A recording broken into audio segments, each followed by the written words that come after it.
You mentioned the American dream several times. Very concisely, how would you define, I mean, I'm sure that my version or vision of an American dream is different than yours, but for yourself and for the greater good, how would you define it? Freedom of press, freedom of speech, little or no government, little government involvement in our daily lives, the free enterprise system, the free market system, stimulate business with business incentives, with taxes, tax incentives, give them tax credits, give them tax breaks. Cap and trade is a hidden tax on business. It'll run us out. You know, card check gives another hidden opportunity. These are things that mess with the free enterprise system. An example of a successfully operating tax incentive would be the film industry. Look what it has done for Louisiana. The legislature created it. I was part of that when I was in the legislature. Now, it wasn't easy, but look what we did. Look at the business we became. Hollywood South. I was excited. People are talking positive. You know, I'm Louisiana proud. Think of what we have in Louisiana. 1/3 of the nation's petrochemical industry is from here in Baton Rouge to the mouth of the river. 1/3 of the petrochemical industry. Right there at Exxon, not far from where we are. 1/3 of the nation's jet aviation fuel is manufactured. 1/3 of the nation's seafood caught off the coast of Louisiana. 1/3, almost half of the nation's deep and ultra deep gas and oil reserves are off our coast. Obviously, they're going to stay there for a while with this moratorium. And Louisiana is the only state in the entire United States that has the Mississippi River bisecting it, which gives us economic opportunities for ports on both sides of the river. And you know what happens in those ports? 70% of the nation's grain, that's all the grain from the Midwest, 70% comes through the ports along the Mississippi River and is exported. We are an economic engine for the rest of the country. 16, all or part of 16 states were made out of the Louisiana Purchase. We have a lot to be proud of. Stand on our own. And look, we got hit with the double whammy of Katrina and Rita, followed by Gustav and Ike. And what did you see? You saw the American dream. You saw the American spirit. And you saw the Louisiana pride in those citizens. We pulled ourselves up by our bootstraps. We didn't ask for the federal government for their help and wait for a handout. We immediately started doing it. Do what we have to do to get back to work. And if you'd lift that moratorium, we do what we have to do to get back to work. We do what we'd have to do if you get the federal government out of the cleanup of our beaches. Get BP and the Coast Guard out. Let our local governments, let our parish presidents, and let the governor and GOSEP, Governor's Office of Homeland Security and Emergency Preparedness, be in charge of the cleanup on the Louisiana shore. We get it done because we know what needs to be done, and we don't need the bureaucrats to tell us, oh, did you check with this permit? Did you check with this rule? Enough is enough. I'm sorry. Don't be sorry. I get carried away because you have a passion for what you're I have a passion. Louisiana is a great state, and I'm tired of seeing people kick us when we're down. I take to Washington and will take to Washington what I call the Louisiana spirit. I'm proud to be an American, and I'm Louisiana proud. I have now a granddaughter, and I look at her. She has unconditional love and joy because she grows up. We give her that.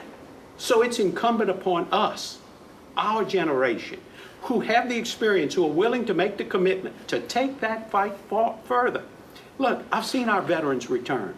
I know I've seen them go overseas. Let me just say this. The freedoms we enjoy, the American dream, freedom of press, freedom of speech, right of assembly, the right to protest, are all rights given to us by our most expensive commodity, the blood, tears shed of our men and women in uniform over the years, starting with 1776. Now, it is the soldier that gives us the freedom of press, not the newspaper man. It is the soldier who gives us the freedom of speech and not the poet. And it is that soldier who salutes the flag-draped casket of his fallen comrade that gives the protester the right to protest. And you believe that people should have the right to protest? Yes. Absolutely. You believe that people should be able to live different lives as they see fit? Maybe you don't agree with them religiously, but that's their right. Our pledge starts off real simple, 31 simple words. I pledge allegiance to the flag of the United States of America and to the republic, that's our form of government, for which it stands. And to the republic, one nation under God. We're not telling them which God, but we recognize no matter who you and I are, there is a superior being.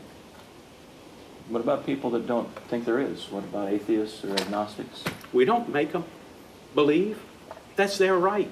That's what makes this country so beautiful. Remember, we were a nation of legal immigrants, not illegal immigrants. And we gave everyone the opportunity to live the American dream. Come over here with hard work, your sweat, the opportunity to earn a living, the opportunity to raise your family free, to worship as you please. Or not? Or not. No. And you think of this, that flag of ours that we as Americans and as soldiers, you and I learned and said that pledge to, guess what? First thing those foreign terrorists and other people who hate us, first thing they do is burn our flag because they can't get to us. Yeah, it's a symbol. It's a symbol. And the American dream is a little different for you and I, but it has basic tenets. It's the ability. We have a business agreement that's the Constitution that guarantees us the right to live our lives as we please. The founding fathers foresaw that there would be different people. And they came together from all walks of life. And our founding fathers, when they signed that Declaration of Independence in 1776, did not see the conclusion of that war and their freedom for another, was it 1783? 7 years later, they fought and toiled on. I had a great-great-great-grandfather who fought in the Revolutionary War for our freedom, along with his brother-in-law and father-in-law. That's how important it was for them. And then they picked up the gun to release themselves and our country, our fledgling nation, from tyranny. Today, we need to pick up the vote. We need to go to Washington and release ourselves so that we can get back to those principles they fought for that mean so much to you and I. It's hard to fathom sometimes what some people are thinking, but they will trade. Yes. For a little bit of security in there. But what strikes me is that they're not aware of how that security comes with a price. Comes with a price, but it also can be taken away. I share with everyone, I have a saying. You have to know where you've been, to know where you are, to know where you're going. And if we know where we've been, and we never forget where we've been, we can assess where we are and plan for where we're going. But when we forget where we've been, we lose.